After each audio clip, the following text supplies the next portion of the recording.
Your start doesn't determine your end. Your past does not write your future. That's a line directly from this book, The 38 Letters from J.D. Rockefeller to His Son. This is a book that I've read plenty of times last year in 2024. The beginning of 2025, I'm rereading this book every single day, not the entirety of the book, but what's special about this book is John D. Rockefeller, one of the greatest entrepreneurs and business tycoons of American history, decided in his golden years to write letters to his adult son, John D. Rockefeller Jr., passing on his wisdom, his practices, his principles for life and business. And he did this in a way that these letters were meant to help his son achieve the most success, happiness, and fulfillment in his life. Now, these letters were never intended to be a book. In fact, the letters were only discovered in John D. Rockefeller Jr.'s desk after he had passed away. And so it's really interesting that we're getting the most private, most intimate thoughts between a father and his son as he's seeking to pass on all the life wisdom he gained throughout his many years of business, of experience, of just going from the bottom of the barrel to one of the wealthiest men in the world. And so I did a write up. I actually sat down and wrote up a summary of his first letter, and I shared it with the people inside of my community. And I got a lot of people who said they were really grateful for what I put together. They really enjoyed it. A lot of people asked me if I had used Chat GPT to write it, which I thought was an amazing compliment because I don't write often, but when I do, I like to take the time to really be intentional. And so I asked my community if I were to turn that little essay I made into a YouTube video, how many would watch? And a lot of people said they would. So this is that video. I'm actually going to read to you the essay that I put together. It's a quick 4-minute read. And then I want to break it down into even more depth. So hang out with me, get your pen and paper ready. I recommend taking notes in this video. And then at the end of the video, I want you to share your notes in the comments, share whatever it is that you wrote down, the insights you had. So I'm going to go ahead and show you what I wrote, and let's read it together. And so it starts with me saying, your start doesn't determine where you end. Your past doesn't write your future. Before John D. Rockefeller passed away, he spent his golden years writing private letters to his son, passing on wisdom and insight that he believed would guide his junior to happiness. In these letters, we gain intimate insight into the thought process of one of the greatest business tycoons in American history. In the first of 38 letters left behind for his son, JD stresses the importance of self-reliance, saying, God created feet for us so we can walk on our own. This statement is profound because he stressed to his son that you may have been blessed to be born into a wealthy family, but your life's results will be a matter of your own creation, not the works of your father. He tells his son that being born into a wealthy family gives you access to resources, but success is determined by what resources you have access to. It's determined by what you do with the resources you have. Again, he's emphasizing that your results are a matter of your own making, no one else's. Rockefeller believed in that so much that he raised his son and daughter in their early childhood to believe that they were relatively poor. He hid all evidence of the family's wealth, and later he revealed to his son that he believed the quickest way to harm someone is to give them money. When you see the quotes, these are direct quotes from J.D. Rockefeller himself. He believed that he would be robbing his children of future happiness if they did not experience a humble beginning that cultivated and developed their innate creativity and resourcefulness. His personal opinion was that happiness came from one's own ability to create, and that creation was an ability that you developed in an environment of limited resources. In his mind, this was the advantage that the poor had over the rich. Their desperate situations offered them the opportunity to develop the creativity and resourcefulness as a character trait. Notice I say it offered the opportunity to develop, not the guarantee. Being poor is an advantage only if you make it one. This is a sentiment shared by many of the greatest founders and self-made millionaires throughout history, many of whom had humble beginnings and rose from depths of obscurity and poverty. With hard work, perseverance, and aggressive patience, one could accomplish anything they set their mind to. JD ends the first letter by urging his son to find your own way and God will help you. Here's what I believe we can take away from this. Wherever a person starts their race is irrelevant if they are determined to get to the finish line. Rockefeller likely knew how easy it is to fall into the trap of comparison. Well, that person's been doing this for 20 years. He has a wealthy uncle who gave him money to start the business. She's so much prettier than me. He's a better salesman, etc.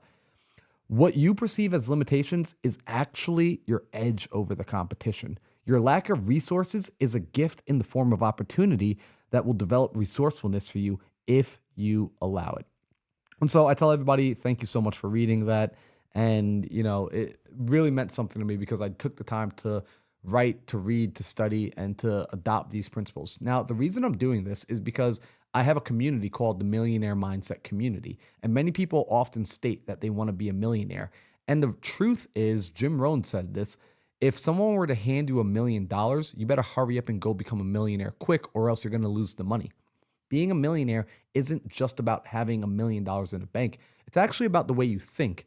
And most people are attempting to achieve the goal of millionaire status without understanding how the millionaires and the multimillionaires and the billionaires think. And so this year, as I'm closing myself into work and to build another $1 million business, we already accomplished one in 2023. We're building another in 2025.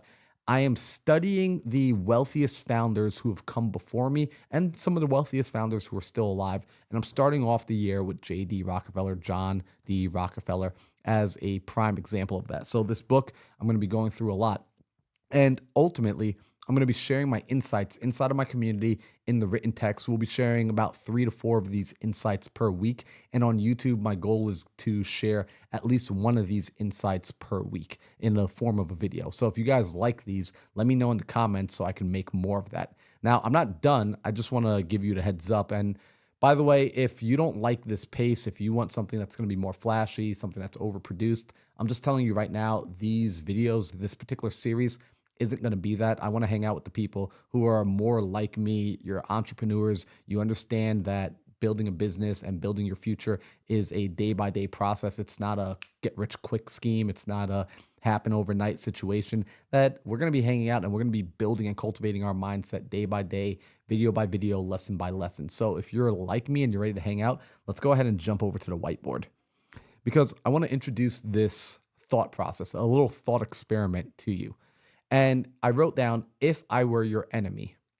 And so with this thought experiment, I want you to think about this for yourself. Like, if I were your enemy, or if somebody were your enemy and they were trying to get you off track, they were trying to see to it that you would not accomplish your goal, what would they need to do to make sure that you did not accomplish your goal? I know this seems a little weird, but you want to know what are the things that would get you off track. And so, for example, if I were your enemy, the way I would get you off track isn't by directly attacking you. Here's what I would start to do. I would start to sow the seed of self-doubt.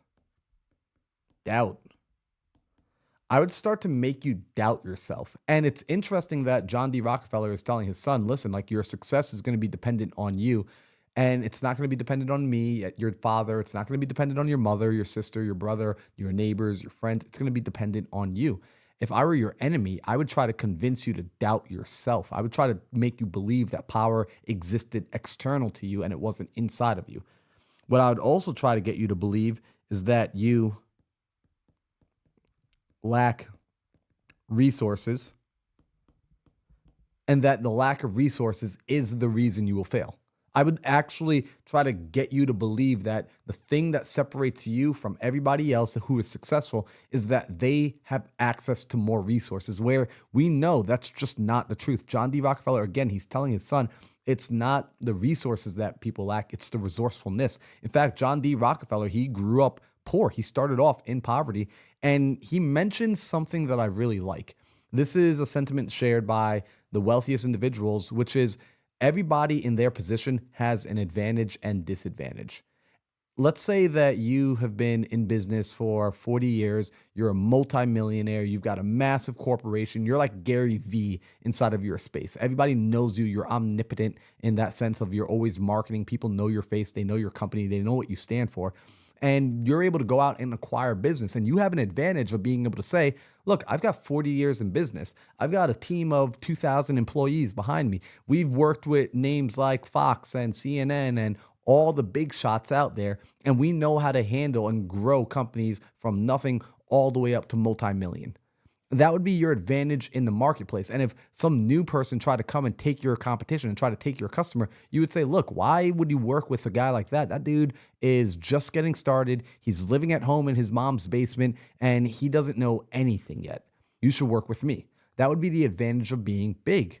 However, JD Rockefeller is saying it doesn't matter where you start because everywhere has an advantage, right? Being poor offers the opportunity to grow. When you're in that bottom position, you too have an advantage. One, you're going to have to become more resourceful. You're going to become more creative. And so if you're going after the client, you would say, look, I know that you were talking to the big shot. I know you were talking to the Gary Vee and that their company has 2,000 employees and they've got all these customers over the world. And that's exactly why you should work with me and not them. Because they have all these customers, you're just another number to them. You're just going to be another check on the spreadsheet. Whereas with me, you are my first and only customer. I'm going to be putting all of my focus and attention. And in fact, my success is directly dependent on your success. And so I am personally incentivized to see you win. And I'm going to be pouring into your business as if it is my own, because in fact, it truly is. And so you have the advantage of I'm a small warship, whereas he's a big tanker. He's going to be slow to move. I will be able to cut in and out. I'll be able to notice trends that he doesn't see as quickly. I'll be able to make decisions faster because when you're working with his employees, before they can make a decision, they've got to go and talk to their management and their upper management and their upper management. And so recognize that the position you're in also offers an advantage if you're willing to look for it and believe that it is the opportunity that it can be. And so this is something that if I were your enemy, I would try to convince you that there is no opportunity in your current situation. There is no opportunity in your position, that you are out of luck. And so I want you to start thinking in terms of if somebody were your enemy, what would be the things that they would do to knock you off track? If I were your enemy, what I would try to do as well is distract you with others' success.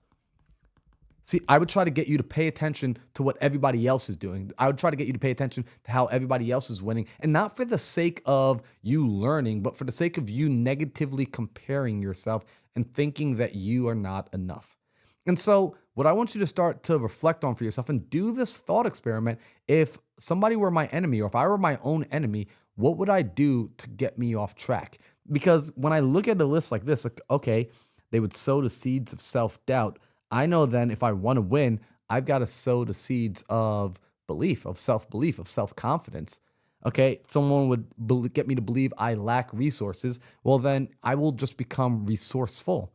Someone would try to distract me with other success. Well, then I would stay locked in and focused inside of my lane. I would focus on not tearing anyone else's building down, but building my own building as high as possible.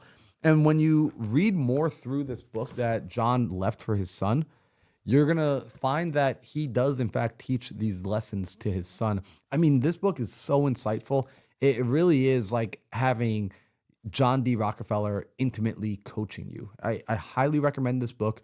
Go pick it up. I'll leave the description or the link to the Amazon in the description below so you can go and find this book. If you click the link that I put down there, you'll be helping support the YouTube channel. Or if you go and buy it yourself, it's no big deal. I just want you guys to be able to get the same copy I have because there's a couple of editions. And really, this year, if your goal is you want to become a millionaire, what I highly recommend you do is you start to understand, how do millionaires think? How do millionaires look at opportunities? How do millionaires self-regulate their emotions? And the best place I know to find this information is going to be inside of biographies and autobiographies. All throughout the year, I'm going to be taking these biographies, autobiographies, and books from founders and digesting them and sharing them with inside of our community. If you want to be inside the community, it's totally free. We do a weekly Zoom coaching call on Monday evenings. You guys, I'm going to have the link for it down below as well. Or you just go to school.com/MMC-free, and you'll be able to join in. It's totally free. Guys, I hope you enjoyed this. Let me know in the comments below what your key takeaways were, what stood out to you. And I look forward to seeing you in the next video.